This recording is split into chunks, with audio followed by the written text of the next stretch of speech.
Let me paint a picture for you. You're at home, alone, completely exhausted, maybe a little broke, and you're just scrolling on your phone, and boom, there they are. The very people you just spent your time, your money, your last bit of energy on, and they're posting pictures from a vacation you can't afford or a dinner you had to skip.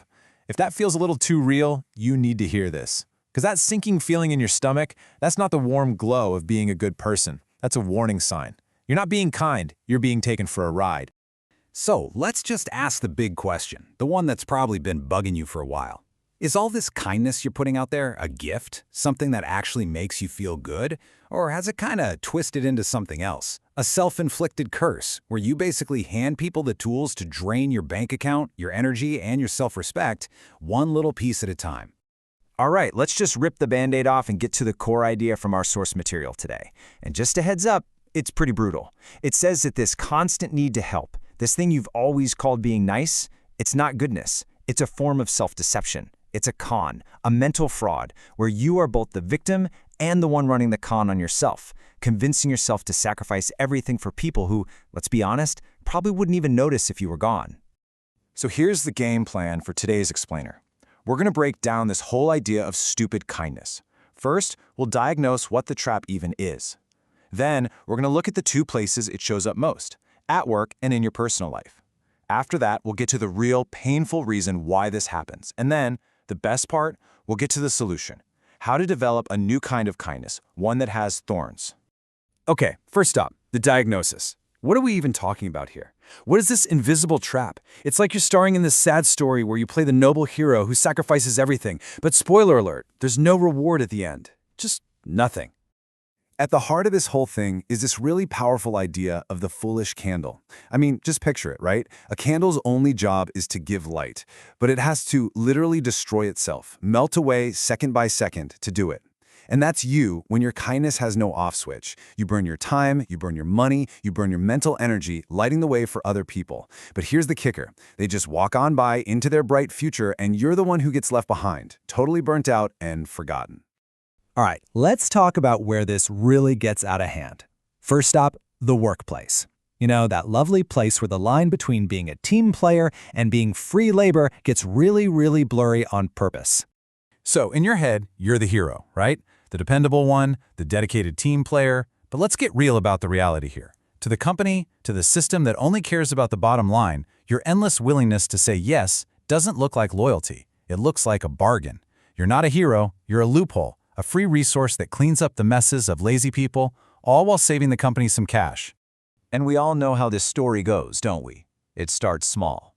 You cover for a coworker who forgot a deadline again. You stay late unpaid for team solidarity, which, come on, is just a fancy way of saying work for free.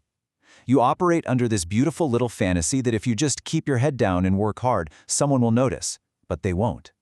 Every time you say yes, you become a little bit softer, until you're not a colleague anymore. You're the office doormat. So what's the move? How do you flip the script? Simple. You stop treating your job like a charity and start treating it like a business. The next time a coworker asks for a big favor, just smile and say, "Sure thing. Can you give me a hand with this in return?" It's not rude, it's professional. And document everything. A quick email saying, "Hey, just confirming I'm taking on this extra task. Which department should I bill the overtime to?" Oh man, that one little email is a total game changer. It signals you're not a pushover. You're a professional who values their time. Okay, so that's work. But now let's talk about where it gets even trickier, where it gets way more painful. Your personal life. This is where the lines get blurred by people you love and trust. It's where you become an emotional landfill and a personal ATM. And listen to me on this one, because this is so important. Your mind is the only place you have to live. It is not a public park. And it is definitely not a dumping ground for everyone else's emotional garbage. You know the friend I'm talking about, right? The one who calls to complain about the same exact problem for the 10th time this month. They don't want your advice, they just want to vent.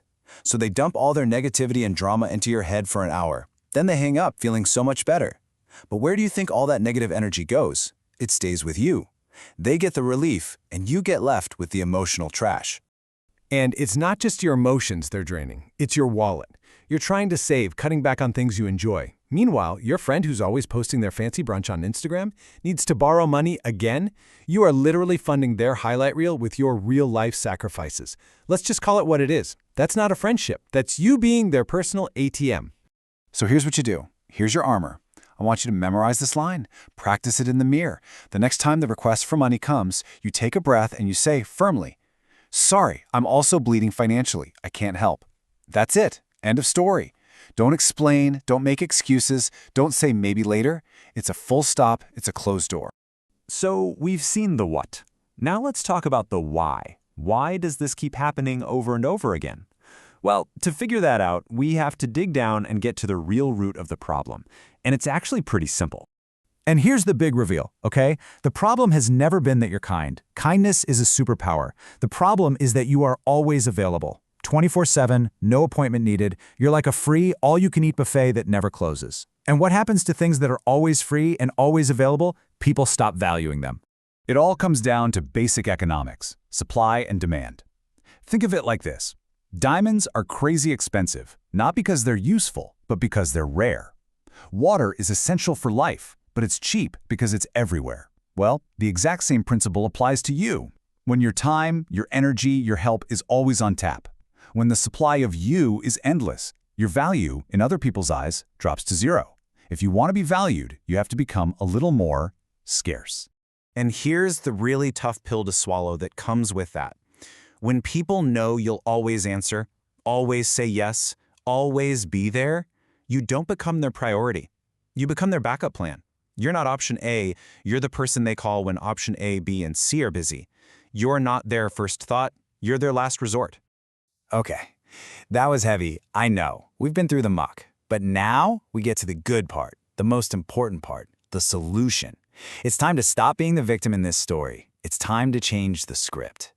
So this is the transformation we're aiming for. You're going from being a foolish candle to being the sun. Think about the difference. A candle has to kill itself to give light. But the sun just shines because that's what it does. It burns for itself. And in doing that, it gives warmth and life to everyone from a safe distance. And it has a very clear boundary. You get too close, you try to disrespect it, you get burned. Simple as that. So how do you actually do this? You start small. You create what we'll call artificial scarcity. That text message, you do not have to answer it in 10 seconds. Let it sit for an hour. Or 2. Show people, and more importantly, show yourself that you have your own life going on, and you have to, absolutely have to, stop apologizing for putting yourself first. No more, "I'm so sorry, but I can't." Just a simple, "I'm not available." Now let me be super clear about this. The point is not to become a selfish jerk, okay? We're not building a fortress here. We're building a fence with a gate that you control. This is about being a kind person who also has principles, who has a backbone, a kind person who has fangs, so the world knows that while you're good, you are not a doormat. So I want to leave you with this final, powerful idea from the source. The real goal isn't actually to burn anyone.